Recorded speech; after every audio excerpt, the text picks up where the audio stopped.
Hello everyone, स्वागत है आप सभी का एक बार फिर से प्रॉब्लम सॉल्विंग सेशन के अंदर। सो गाइस, आज का हमारा टॉपिक होने वाला है इलेक्ट्रिक फ्लक्स, इलेक्ट्रिक डाइपोल। और अगर इलेक्ट्रिक डाइपोल को यूनिफॉर्म इलेक्ट्रिक फील्ड के अंदर रख देंगे तो क्या होगा, कैसे कैसे क्वेश्चंस आएंगे वो भी देखेंगे। तो बिना देरी के साथ शुरू करते हैं। सबसे पहला क्वेश्चन स्क्रीन पे ये रहा। A square surface of side L meters in the plane of the paper is placed in a uniform electric field E volt per meter acting along the same plane at an angle theta with the horizontal side of the square as shown in the figure. The electric flux linked to the surface in units of voltmeter is। देखो, हमारे पास surface दे रखा है जिसकी side कितनी है, जिसकी side sir L है, जिसकी साइड L दे रखी है। ये मेरे पास सरफेस है, ये रहा सरफेस। इलेक्ट्रिक फील्ड लाइंस कैसे पास कर रही है सर? इलेक्ट्रिक फील्ड ऐसे जा रही है। क्या लिखा है क्वेश्चन के अंदर? क्वेश्चन में ये लिखा है कि acting along the same plane at an angle theta. Same plane में जा रही है। कितनी number of field line pass करी सर? जीरो, एक भी नहीं। इलेक्ट्रिक फ्लक्स क्या होता है? वही बताता है कि कितनी फील्ड लाइन पास कर रही है, जीरो। तो आंसर क्या हो जाएगा? जीरो। सोचने का दूसरा नजरिया, दूसरा नजरिया ये, यहाँ पे जो एरिया वेक्टर होगा वो बाहर की तरफ होगा, बाहर की तरफ। एरिया वेक्टर बाहर की तरफ, electric field along the plane. Electric field और एरिया में कितना एंगल सर? 90 डिग्री। बिल्कुल, फील फील फील फील हो रहा है। एरिया वेक्टर बाहर की तरफ है, इलेक्ट्रिक फील्ड ही जा रही है। इलेक्ट्रिक फील्ड और एरिया वेक्टर में 90 डिग्री का एंगल सर। तो 90 डिग्री का एंगल है तो ये बच्चों की जो फ्लक्स होता है वो क्या होता है सर? फ्लक्स तो हमारे पास होता है E E dot D S. E dot D S. दूसरे शब्दों में इसको मैं E D S cos theta लिख सकता हूँ। भाई अगर कॉस थीटा ही 90 हो जाएगा। ये देखो डी एस कितना है सर? साइड एल है और स्क्वायर है, तो साइड का स्क्वायर एरिया हो जाएगा। कॉस कितना भाई? Cos 90 degree sir. कॉस 90 कितना? जीरो। तो फ्लक्स कितना आया? जीरो। ऐसे भी कर सकते हैं। तो बहुत सारे नजरिए हैं सोचने के, मैंने आपको दोनों ही नजरियों से बता दिया। चलते हैं अगले क्वेश्चन की तरफ। अगला क्वेश्चन स्क्रीन पे। A square surface of side L meters is in the plane of the paper. A uniform electric field also in the plane of the paper is limited only to the lower half of the square surface. The electric flux in SI units associated with the surface is।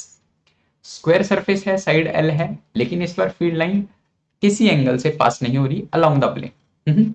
इस बार field lines limited हैं और सारी की सारी lower half में है और along the plane पास हो रही है, लोअर रीजन में। यहाँ पे सेम केस करें, सेम केस किया। देखो कितनी फील्ड लाइन पास हो रही है sir? Zero. Zero field line पास हो रही है। अलोंग द प्लेन ही तो जा रही है, अंदर बाहर थोड़ी ना आ रही है। दूसरा नजरिया, एरिया वेक्टर बाहर की तरफ, क्रॉस तो अंदर होता है, एरिया वेक्टर बाहर की तरफ। इलेक्ट्रिक फील्ड लाइन जा रही है यूं, एरिया वेक्टर आ रहा है यूं। देखो एंगल कितना? 90 डिग्री सर। कॉस 90 हो जाएगा तो ये जीरो हो जाएगा। सेम एक्सप्लेनेशन पीछे वाली। हाँ, चले अगले क्वेश्चन की तरफ। बिल्कुल, अगला क्वेश्चन।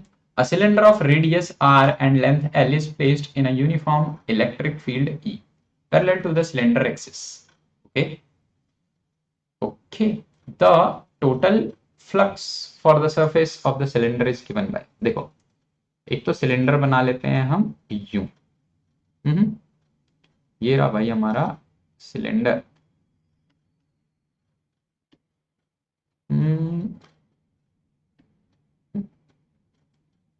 ये रहा cylinder.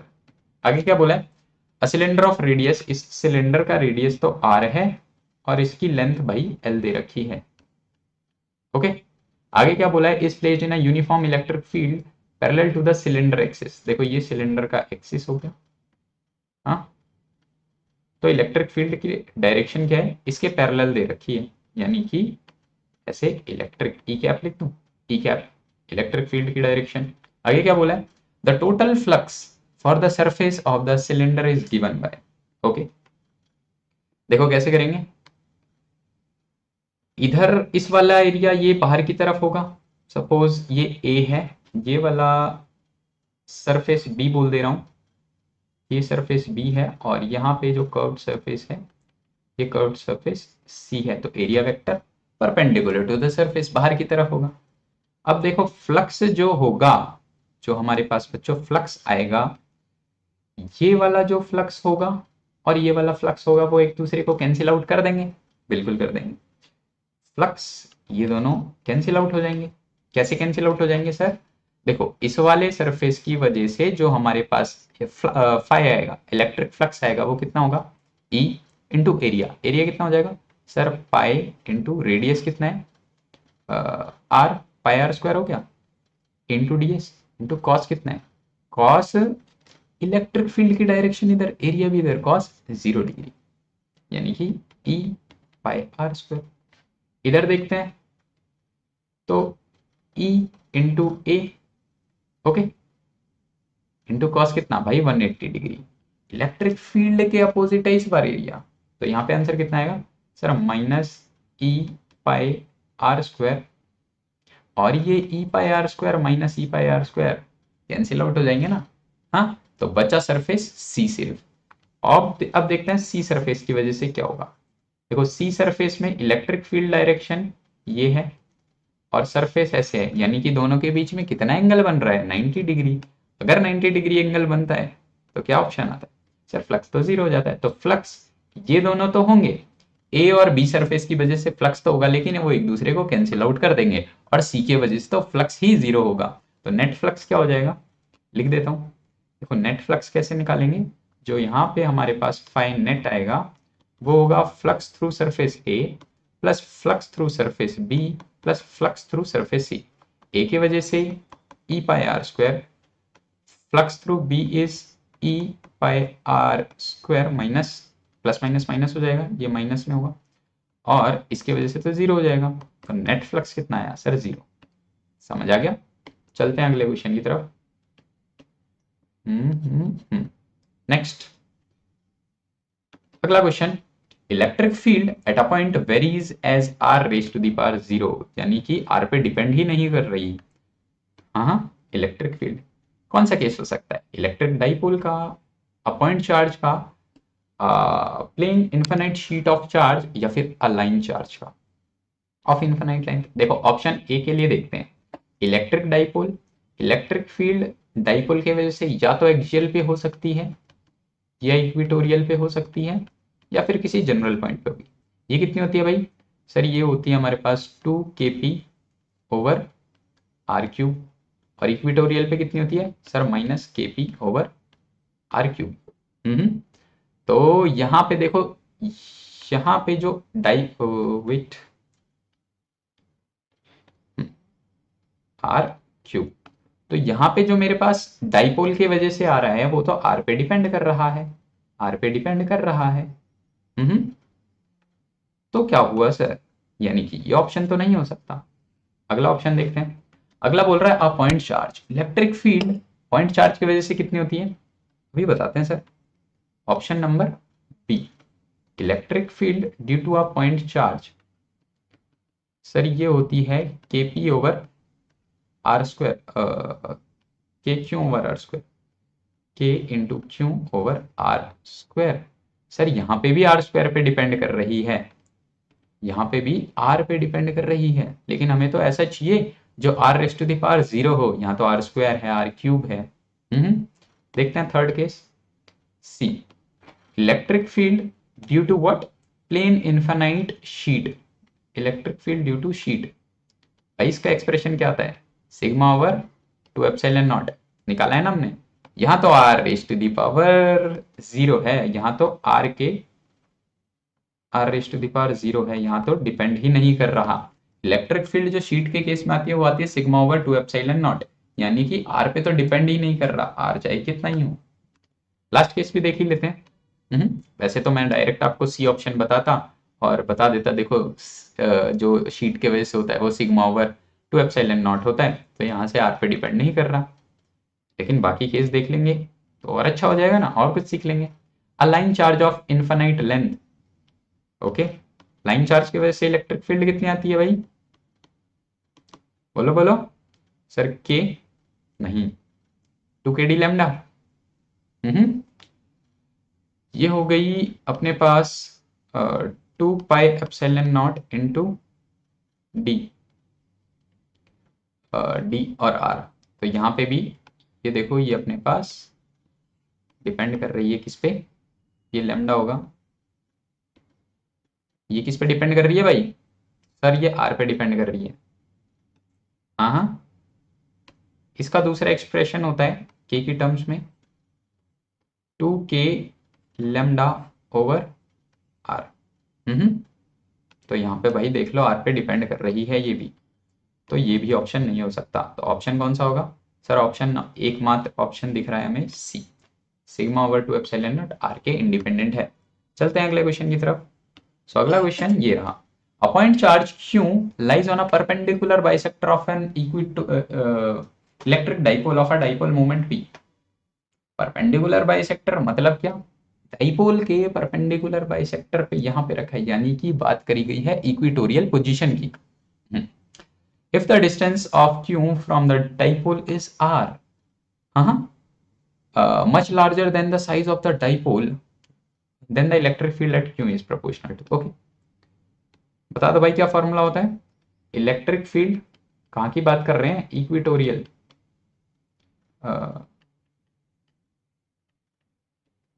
E Q U A T O R I A L, equatorial position की बात कर रहे हैं ना। कितनी होती है भाई सर? ये तो होती है माइनस के पी ओवर आर क्यूब।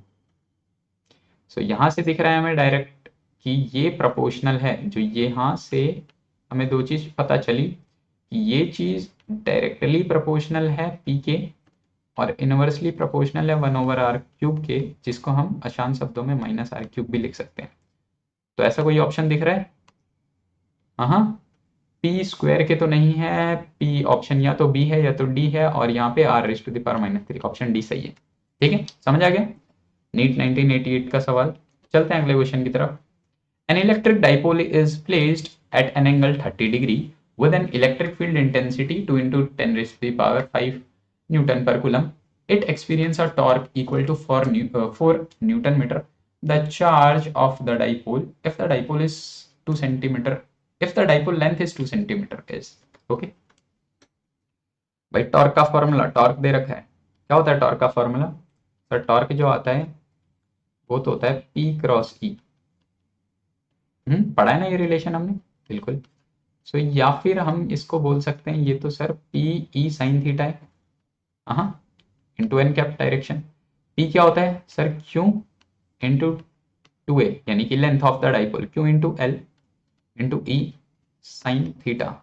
ये क्या चीज़ है भाई? यही टॉर्क है। अभी हम मैग्नीट्यूड की बात कर रहे हैं, अगर मैं एन कैप लिखूंगा तो डायरेक्शन की बात होगी, हम सिर्फ मैग्नीट्यूड की बात करते हैं। टॉर्क हमें निकालना क्या है? Charge, the charge. तो चार्ज इक्वल टू कितना हो जाएगा भाई सर? ये हो जाएगा torque over L E sine theta, okay. L into E into sine theta, समझ आ रहा है ऐसे? टॉर्क कितना दे रखा है भाई? Equal to 4 newton, 4 l. Length of the dipole 2 centimetre है, यानी कि 2 into 10 raise to the power -2। आगे क्या बोला है? आगे हमें बोला है ई की वैल्यू कितनी है भाई? 2 into 10 raise to the power 5, और साइन थीटा कितना हो जाएगा भाई? 1/2, ओके। करें काटा पेटी, साइन 30 1/2, जहां से 2 से 2 कैंसिल आउट कर दूं, 2 1 जा 2, 2 2 जा 4, यानी कि कितना आंसर आया sir? 2 into 10 raise to the power, ये कितना हो जाएगा सर? ये 3 हो जाएगा, +3, और ऊपर जाके -3 हो जाएगा, 10 रेज टू दी पावर -3। कौन सा ऑप्शन है? ऑप्शन तो माइक्रो में दे रखा है, सो मेगा में सॉरी 3, ये आंसर हो जाएगा हमारा। कौन सा ऑप्शन है? Option number B, okay. Micro एक ऑप्शन है माइक्रो में। चलते हैं अगले क्वेश्चन की तरफ। अगला question, a cube of side l is placed sorry, a cube of side l is placed in a uniform field E vector. कैसे सर ई वेक्टर? अरे भाई वो टार्क, डार्क लिखा हुआ है, बोल्ट लिखा हुआ है। हमने पढ़ा है वेक्टर में बोल्ट का मतलब, बोल्ट लिखा हुआ मतलब वेक्टर रिप्रेजेंट कर रहा है, वो वेक्टर रिप्रेजेंटेशन है। Sorry, uniform field E where E equal to E I cap. Okay, electric field I cap में जा रही है एक्स एक्सिस की तरफ। The net electric flux through the cube is, net electric flux बताना है भाई। तो यहाँ पे net electric flux through cube क्या होता है, Gauss law. Net electric flux कितना हो जाएगा भाई, ई डॉट डी एस, या फिर दूसरे शब्दों में बोलें कि Q enclosed over epsilon naught. So यहाँ पे फाई कितना आ गया भाई, नेट फ्लक्स। एनक्लोज चार्ज कितना है सर, एनक्लोज चार्ज तो है ही नहीं, तो नेट फ्लक्स भी कितना आ गया, 0। हाँ, सो कौन सा ऑप्शन है, ऑप्शन नंबर ए सर। चलें अगले क्वेश्चन की तरफ। अगला question, 3 point charges plus q minus 2 Q. ये बहुत ही बढ़िया सवाल है, नीट 2007 का सवाल है। पढ़ते हैं, देखते हैं, करते हैं इसे कैसे करेंगे बहुत अच्छे तरीके से। 3 point charges plus q minus 2 q and plus q are placed at point, कुछ कुछ पॉइंट दे रखे हैं respectively. The magnitude and the direction of the electric dipole movement vector of the charge assembly are. हमें बताना है magnitude क्या होगा और डायरेक्शन क्या होगी किस चीज की, इलेक्ट्रिक डाइपोल मूवमेंट की। देखो कैसे करेंगे। सबसे पहले मैं बना लेता हूं एक्सिस, यहां ये मेरे पास है एक्स एक्सिस, ये है वाई और ये है जेड एक्सिस। अब देखो मेरे पास जो प्लस क्यू वाला चार्ज है वो कहां पे रखा है, वो sir x equal to 0 Y equal to A, यानी कि इस पॉइंट पे रखा है 0 कॉमा ए कॉमा 0। यहाँ पे कौन सा चार्ज रखा है भाई, प्लस क्यू। यहाँ पे सर रखा है आपके पास प्लस क्यू चार्ज। ओके, आगे देखते हैं। आगे हमें बोला गया है कि माइनस 2 क्यू क्या रखा है, 0 कॉमा 0 कॉमा 0। यहाँ पे यानी कि 0 कॉमा 0 कॉमा 0 ओरिजिन पे क्या रखा गया है सर, ओरिजिन पे आपके पास रखा गया है माइनस 2 क्यू का चार्ज, माइनस 2 इंटू क्यू। आगे देखते हैं। आगे बोला है कि एक प्लस क्यू चार्ज है जो कि कहाँ रखा गया है, x equal to a, y equal to 0 और z इक्वल टू 0, यानी कि x एक्सिस पे रखा गया है a कॉमा 0 कॉमा 0। कितना चार्ज है भाई, ये प्लस क्यू है, प्लस क्यू। यहीं से मैं बाहर निकाल लेता हूं चार्जेस की पोजीशन। जैसे मेरे पे एक ये चार्ज है जो कि प्लस क्यू का है, यहां से कितनी दूरी पे भाई सर, ए दूरी पे। एक और चार्ज रखा है जो है माइनस 2 क्यू, और यहां से ए दूरी पे, यहां से ए दूरी पे मेरे पे एक चार्ज रखा है प्लस क्यू। इसको ज्वाइन कर दूं एक पल के लिए। अब देखो यहां से आगे बढ़ने के दो तरीके। पहले तो ये बताओ डाइपोल दिख रहा है आपको कहीं, डाइपोल मतलब सर इक्वल और अपोजिट चार्ज का एक सिस्टम होना चाहिए। सर इक्वल चार्ज तो दिख रहे हैं प्लस क्यू, पर वो अपोजिट नहीं है। और अगर सर हमें प्लस क्यू अपोजिट चार्ज दिख रहे हैं पर वो इक्वल नहीं है, अपोजिट चार्ज तो दिख रहे हैं पर वो दोनों चार्जेस बराबर नहीं है, तो कैसे करेंगे। तो करने के दो तरीके। तरीका नंबर एक कि इस चार्ज को ब्रेक कर देते हैं, ब्रेकिंग ऑफ चार्ज टेक्निक लगाते हैं। इस चार्ज को minus Q into minus Q लिख सकता हूं मैं। मैंने ब्रेक कर दिया चार्ज को, माइनस क्यू और माइनस क्यू। अब देखो एक पेयर दिख रहा है, कौन सा सर, एक पेयर हमें दिख रहा है ये वाला और एक पेयर दिख रहा है ये वाला। सिस्टम ऑफ चार्जेस, एक पेयर ये दोनों, एक पेयर ये दोनों, यानी कि दो डाइपोल हैं। समझ आया। देखो इससे कैसे बढ़ेंगे आगे। डाइपोल मूवमेंट की डायरेक्शन कहाँ भाई, नेगेटिव टू पॉजिटिव होती है। तो एक तो डायरेक्शन हो जाएगी इस तरफ और एक डायरेक्शन नेगेटिव टू पॉजिटिव, ये रहा नेगेटिव टू पॉजिटिव एक इस तरफ। कितना मैग्नीट्यूड हो जाएगा, डायरेक्शन तो मैंने एरो से रिप्रेजेंट कर दी, मैग्नीट्यूड कितना हो जाएगा सर, मैग्नीट्यूड होता है क्यू इंटू उन दोनों के बीच की दूरी। सो क्यू चार्ज तो क्यू है, उन दोनों के बीच की दूरी कितनी है सर, ए है इधर से तो, और इधर भी क्यू चार्ज है दोनों और ए दूरी है। एक वेक्टर यूं जा रहा है क्यू इंटू ए, एक वेक्टर यूं जा रहा है क्यू इंटू ए, तो नेट वेक्टर इधर होगा ना भाई क्यू इंटू ए, या फिर इधर मैं लिख ले रहा हूँ पी नेट। कितना आएगा net electric dipole moment under root of Q into A का square plus Q into A का स्क्वायर, वेक्टर लगा रहे हैं। हाँ, दोनों के बीच में एंगल कितना है भाई 90, तो कॉस वाली टर्म तो लिखनी ही नहीं हमें। से यहाँ से कितना आ जाएगा sir, Q square A square plus Q square A square, दूसरे शब्दों में बोलो तो यहाँ से हमारे पास under root 2 into Q into A आ जाएगा। और डायरेक्शन किधर है भाई, डायरेक्शन जा रही है 45 डिग्री बनाते हुए इस दिशा में, एक्स और वाई के बीच में, ये दिशा है। हाँ हाँ, कौन सा ऑप्शन दिख रहा है पहले देखते हैं। देखो ऑप्शन नंबर बी तो बिल्कुल भी नहीं है, ऑप्शन नंबर सी देखो, बी में क्या है, क्यू इंटू ए दे रखा है, पर रिजल्ट तो भाई हमारा root 2 into Q into A आ रहा है। तो ऑप्शन नंबर बी तो नहीं है, ऑप्शन नंबर सी देखो, सी में तो बोल रहा है प्लस एक्स डायरेक्शन की तरफ है अलोंग, नहीं भाई एक्स की तरफ नहीं है, वाई की तरफ है। ऑप्शन डी में नहीं नहीं, वाई की तरफ भी नहीं है, इन दोनों के बीच में से जा रहा है। ऑप्शन नंबर ए पढ़ो, रूट 2 क्यू इंटू ए, ये तो भाई मैग्नीट्यूड है, ओके।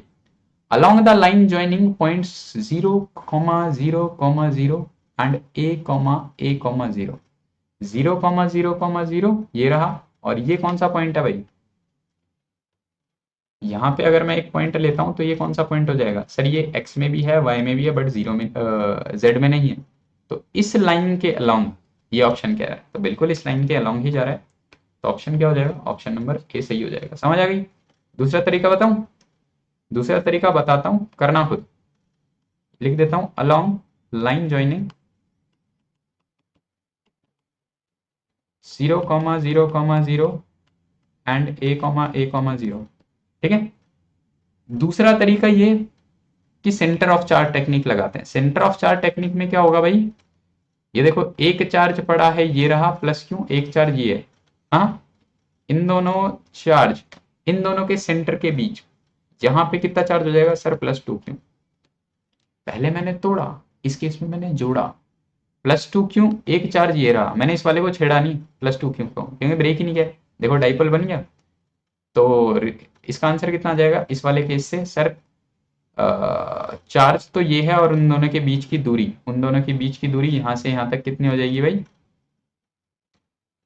वो दूरी आप निकाल के लिख लेना यहाँ पे, तो आपको आंसर मिल जाएगा।